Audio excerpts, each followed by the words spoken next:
Hey folks, today I would like to talk about 10 reasons why living a low carb lifestyle is a good thing.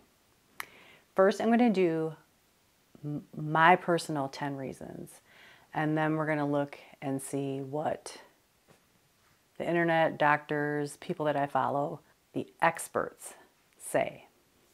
See if they match up. So I started eating low carb about 4 years ago. And FYI, I'm having some low carb rosé wine and it's delicious.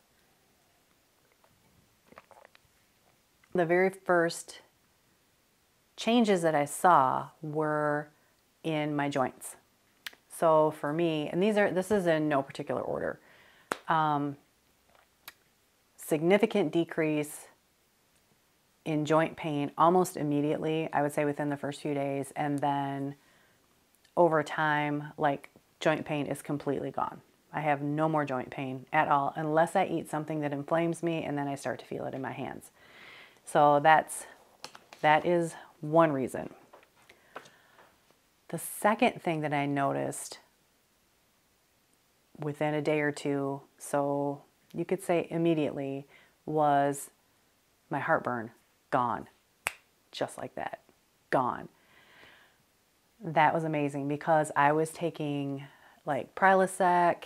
I was taking some of that stuff daily. I always had Tums with me. Even water, just drinking water made me have acid reflux. It was awful. That shit is so uncomfortable.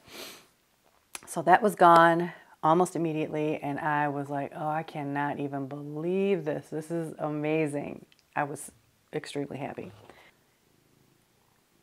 Effortless weight loss. I didn't have to work out. I just had to not eat carbs. And when I say not eat carbs, at that time, I still eat carbs. I just had to reduce the carbs. And like, what did I get rid of? Bread, pasta, crackers. What do they call that? They call those, well, it's highly refined processed food. I got rid of all of that. The only carbs that I ate were vegetables, occasionally chips, occasionally popcorn. Still doing that. Oscar's up here helping. Here's his tail. I have rice every now and then. Like if I went out for sushi or if I went out for Chinese, I would have, a little bit of rice, not a ton of rice like I would used to have. I noticed pretty quickly too, my blood pressure was going down. I track that at home because I always want to keep an eye on that. That's very important to me. And I could. Oh, buddy. Why are you licking me, man? I wish they could see. Oh, you can just see just a little bit of your head. Just a little bit of your dome, man. I probably within a few weeks, faster than that. It was like a week or so. I started to reduce my blood pressure medication. 2 different blood pressure medications, 400 milligrams. I guess that, to me, that seemed like a lot, but I guess it's not that uncommon to be on multiple blood pressure medications. So I reduced both of those and just stepped them down, and now I'm on one medication, 50 milligrams, with the intent of hopefully eliminating that here in the near future. We'll see. I did that on my own. I don't recommend doing that. I did that on my own. Like I said, I kept track of, I have a blood pressure cuff here. I kept track of my blood pressure, and I would reduce the medication and stay on that for a few weeks. And then I would watch my blood pressure and reduce it again and see if it crept back up or if it stayed the same. And that's how I went about it. I don't recommend that. I feel like you should do that with your doctor. But I wasn't about to go to the doctor all the time. And that actually did not do me any favors because I was supposed to see my doctor last week and got a call from the clinic, and I got the boot from my doctor because I hadn't seen her in 4 years. And she's not taking new patients, and if you haven't seen her within 2 years, you're a new patient, and I got the boot. I got fired from my doctor. Which I was going to have a chat with her anyway because I saw a picture of her and she was big as shit. So fucking rude. I saw her profile picture on the clinic's website, and I was going to have a talk with her about low carb. Very early on, I noticed a huge increase in my stamina. That was great. Like I could just go all day long. I could work out in the yard all day long. I could rake and rake and rake, and I hardly had any kind of significant muscle aches after I did strenuous work, which is amazing because before I would practically be crippled. So that was very cool to me. Also too, in the stamina area, when I would go on walks before on the standard American diet, when I would walk, my hands would swell up. Like if I would make sure to take my rings off before I would go on a walk because I would have like little sausages. My hands would just balloon up. You know, and you could, it just felt like if you made a fist that my knuckles were going to break open. That does not happen anymore. So that's cool. I still notice this. If I eat more carbs than my body can handle, I start having hot flashes. So that is very cool to get rid of that shit because I hate those. I remember specifically the first hot flashes that I got. I was at work, it was in the afternoon, and I all of a sudden just burst into flames, and I'm like, what is happening to me? Oh my God, am I getting sick? Is this a fever? And then it went away. 20 minutes later, here they come again. Every 20 minutes, and it just started, bam, just like that. Oh God, that sucked so bad. So it didn't stay like that, but once I reduced my carbs and started eating low carb, I don't suffer from hot flashes at all, unless once in a while after a meal, I might have one hot flash, a mild one, but nothing like they were. Holy shit. When I first went low carb, I was peeing a lot. And when I ate the standard American diet, I was peeing a lot. But even then going low carb, I was peeing a little bit, even more, because my body's finally able to let go of all of that extra inflammation and water. The way I understand it is that when you eat the standard American diet, your insulin level is high, which makes your kidneys hold on to sodium, which then makes your body retain water. So when you eat a low carb diet, then your insulin levels come down, your body releases the sodium, and this is why this also impacts your blood pressure, and then that water is then flushed out. So yes, when people say, oh, you just lost water weight. Yeah, I lost water. I don't give a shit if it's water weight. Weight is weight, okay? So that was gone. And it also relieves the pressure on your vascular system and on your organs. So losing water weight is a good thing. So don't let anybody, poo-poo you all like, oh, you just lost water weight. Yeah, yep, I lost water weight. What'd you lose? Such a dick. Another thing that I thought was super cool about eating low carb is that I was less hungry less frequently. That was awesome. So in other times when I would try to lose weight, and I never really tried that hard because I didn't think that I was eating that bad to begin with. So I thought that was very unfair that I had to change anything about my eating habits, because I'm like, I eat very well. What am I supposed to change? I'm supposed to eat less. I'm already eating what I thought was a pretty minimal amount. So going low carb means you're eating more protein and more fat and less carbs, so you stay satiated way longer, which is fantastic. There's just nothing bad about that. I also noticed early on an increase in my range of motion. I would imagine that is from all of the inflammation being released from my body, so that was good. And I also noticed that recently when I started working out earlier this year, my range of motion has increased even more, so that is awesome. Also, eating a low carb lifestyle reversed my metabolic syndrome. And metabolic syndrome, for me, there's 4 things, and I don't know if I can remember all 4 of the things. I'll put them on the screen if I can't. It is high blood pressure, increased Abdominal fat, I was rocking that. And the blood pressure, holy shit. Elevated triglycerides and high blood glucose. I never had the high blood glucose because I was producing a shit ton of insulin to keep that down, which then resulted in all the other problems. Which is the whole point of eating a low-carb lifestyle, is that you lower your insulin levels, all of your inflammation starts to fade away, and miraculously you lose weight, because you cannot lose weight in the presence of high insulin. A couple of bonus things about eating a low-carb lifestyle is the food is fan-freaking-tastic. It is so much better and more satisfying to eat high-fat than to try to starve yourself on a low-fat, high-carb diet where you're hungry all the freaking time.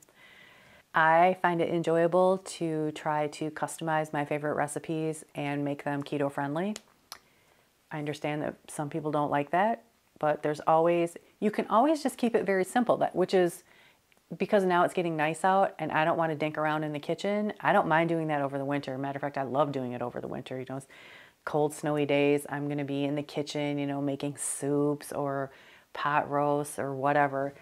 Now when it's getting nice and I want to be outside and having fun and going on bike rides and golfing and gardening and hanging out with my friends, I don't want to spend that much time in the kitchen very often. So I keep it very simple, and we'll just throw some meat in the crock pot or on the grill and a very simple low-carb veg, which would be something like, let's look up what low-carb vegetables are so we can help the people. Okay, spinach, avocado, which is technically a fruit, olives, tomato, asparagus, lettuce, cabbage, cauliflower, green beans, Brussels sprouts, peppers, kale. I love all of that stuff. Eggplant, I'm not a huge fan of eggplant, although I can't even look at an eggplant and not crack up anymore. It doesn't even mean the same thing to me anymore as it's supposed to mean. No, thank you, sir. No. Those are good, safe, low-carb vegetables. Below-ground vegetables have more carbs than above-ground vegetables. Like, sweet potatoes are pretty high carb. Potatoes are high carb. Parsnips aren't super bad. Carrots surprisingly aren't super bad. They're the lowest of the high carb vegetables. Does that make sense? No, they're on the low end of the root vegetable scale of carbs. Onions are also down there. Beetroot, rutabaga. I'm not trying to eat a rutabaga. I love potatoes though. Oh my God. Again, my kryptonite. So less of the vegetables below ground, more of the vegetables above ground, and stick with the lower carb ones. Those are 10 of the reasons why I choose to live a low carb lifestyle. Okay, so from dietdoctors.com, which I love these guys, the 4 most common benefits to eating a low carb lifestyle is to lose weight, to reverse your type 2 diabetes, to calm your stomach, it's really good for IBS and stuff, and to benefit from less sugar cravings. And some other common benefits for eating low carb is normalize your blood pressure, less acne, increased physical endurance, epilepsy control, less heartburn, reverse PCOS, and fewer migraines. I experienced some of the same things. That's good. One thing that Diet Doctor didn't come up with, and other websites listed separately, which I don't think that's cool, separately, triglycerides down, HDL cholesterol up, and improvement in LDL cholesterol. Well, I mean, you could have lumped them all together in one thing, is just improved cholesterol. So there's that. But I experienced that too. I think one thing that's really cool that a lot of people don't talk about or isn't necessarily listed on any particular website, but there's a lot of research being done on it now, the impact that low carb, specifically ketogenic eating or a lifestyle has on your brain function, your moods, and your neurological function. It's astounding, really. And I have noticed in myself, And I only did this experiment once. I ate carnivore one day. And I don't know if it was a fluke. I want to try it again someday. And I think about it all the time. And then I just don't do it because I lose my damn mind and I start eating, you know, crunchy vegetables because I love vegetables. So there's that. It's a thing that I want to try though. But I did notice that I ate carnivore one day, and the sense of peace and calm that I felt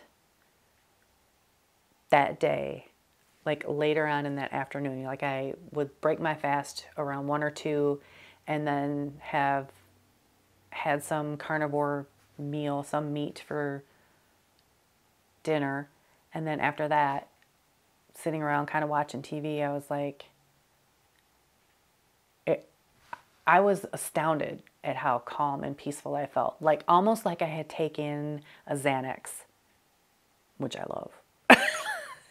Almost like I had taken a Xanax, but I didn't. And I love that feeling. So that's another reason why I want to do better and get closer to keto, because I think, not that I am a high stress person, but I just really like that calm, peaceful feeling. I don't necessarily always have that. So that's just an experiment that I want to do. There is a ton of research being done right now about depression and anxiety and eating keto. And I think that's very cool because I know so many people struggle with anxiety and depression. And it just seems like that those numbers are increasing exponentially over the years, just like diabetes has increased and heart disease and all of these metabolic disorders have increased over the years. And it follows right in line with our insane consumption of grains and all of that. So I feel like if you're struggling with anxiety and depression, well, I feel like everyone should do this, but I feel like if you're struggling with anxiety and depression specifically, give it a try. You literally have nothing to lose and everything to gain. And I mean, I believe that for the most part, most of us should be eating a low carb diet. I don't like to say diet, and saying lifestyle sounds funny too. You don't eat a lifestyle, you live it. I think it's beneficial for most people to eat low carb. Boom, nailed it. I think it's beneficial for some people to even eat keto. Probably most people to eat keto. And it's very beneficial for some people to go hardcore carnivore, 100% no carb. I wouldn't mind doing that now and then. But I've said it before, I love vegetables, and fortunately enough, I like low carb vegetables, so that's probably where I'm going to fall, is just in the low carb, closer to keto range. That's where I feel the best. The less carbs that I eat, the better I feel. I can't dispute that. I have experienced that over and over and over again for 4 years.